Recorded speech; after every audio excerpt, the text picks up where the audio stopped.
为何同样都是饰演林黛玉，有人只是试了下妆便立刻得到全网吐槽，而还有人只需一声惊咳就让人心疼的眼眶泛红？下面是全网公认的8版林黛玉，看看哪一位才是你心中的林妹妹。首先是2024年电影《红楼梦之金玉良缘》里的张妙仪，眼空蓄泪，泪空垂，暗洒闲袍，却为水，尺幅娇笑，老几赠。叫人焉得不伤悲。在这个号称耗资过亿、筹备多年的大制作里，张妙仪饰演的林黛玉一出场就带着一股刺眼的健康活泼感。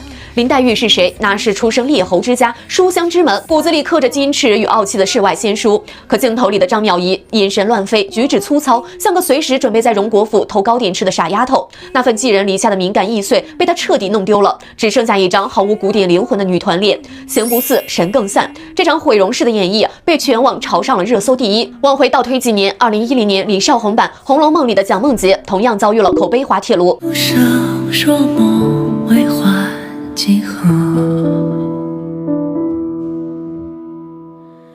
风摇雨落，此心何处停泊？蒋梦婕冷白皮的底子自带少女天真感，但面庞身形太过圆润，满脸的婴儿肥完全撑不起太生两叶之愁，娇袭一身之变的病态美。更灾难的是剧组给她扣上的那顶铜钱头，硬生生把绛珠仙子衬出了一股风尘感。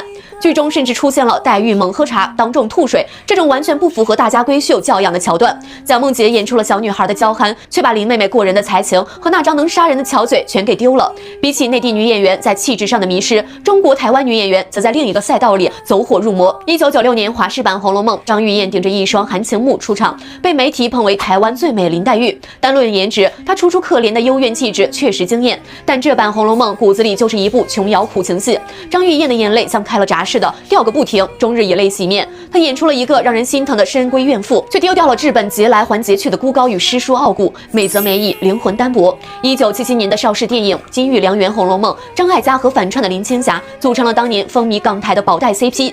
张艾嘉的演技毋庸置疑，情绪内敛，眼神里全是戏，但她那张大脸太大气，太入世了。她长了一张清醒干练的大女主脸，看着不像那个会为落花伤神、敏感多思的林妹妹，反倒像个随时能接管荣国府账本的当家大少奶奶。在寻找林黛玉这件事上，有一位演员成了最大的意难平。2009年，黛玉传的闵川晓是当年《红楼梦》中人选秀的亚军。他用心地揣摩了原著，把黛玉的小性子和诗人气质拿捏得精准。在近20年的影视作品里，她身上那股拧着不安的清冷诗意，最贴合黛玉的底色。可惜剧组实在太穷了，粗糙的服化道与廉价的打光彻底埋没了她的表演闪光点。如果说闵川晓输给了剧组的穷，那1989年北影版电影里的陶慧敏则是输给了太完美。得益于扎实的戏曲功底，陶慧敏进贾府时脸部轻移，转身时身段风流，把若柳扶风4个字演到了极致。她那张脸温婉娴静，像真正的仙女下凡。可林黛玉不只是仙女，她还是个爱使小性子、说话夹枪带棒的刺猬。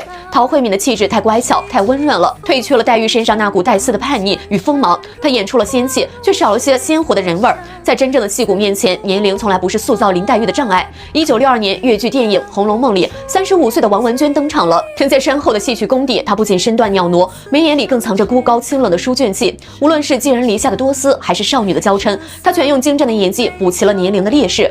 她把粤剧艺术和红楼美学完美融合，那段悲而不怨的唱腔，直接把林黛玉的痴情与薄命刻画得入木三分。这版黛玉不仅被公认为活黛玉，还直接影响了后世所有关于林黛玉的审美标准。但在这座大山的顶峰，矗立着一座永远无法被逾越的巅峰。1987年央视版《红楼梦》里，陈小旭的出现，直接终结了关于林黛玉的所有争议。谈笑风生回首斜阳，剑声落叶枯黄，城外只见潸然泪光，雨水江。当时的导演甚至遗憾地觉得她不够漂亮。她的缺点是什么呢？不够漂亮。林黛玉还要再漂亮一点就好，但是我宁可要这个气质。但陈小旭根本不是在演林黛玉，她就是林黛玉本人。她对人时嘴角轻瞥，眼波斜睨，把才女的清高和少女的醋意演得活色生香。葬花时哀愁、才情与超脱融为一体，焚稿断痴情时那双涣散的绝望双眼，直接把悲剧失忆拉到了华语电视史的绝对巅峰。陈小旭将自己的人生完全献祭给了这个角色，他凭借一己之力定义了中国人对林黛玉的全部想象。2007年，陈小旭因病离世，这悲怆的宿命感成了全社会级的文化现象。人间少了一位陈小旭，天上多了一位林妹妹。林黛玉为什么难演？因为她从来不是一个单薄的病美人符号，而是封建时代背景下一个清醒又绝望的完整灵魂。真正的经典从来不是靠滤镜和资本堆砌出来的，而是演员用自己的血肉和骨相去承载角色的悲喜与宿命。当你站到摄像机前的那一刻，观众看到的就是你骨子里的分量。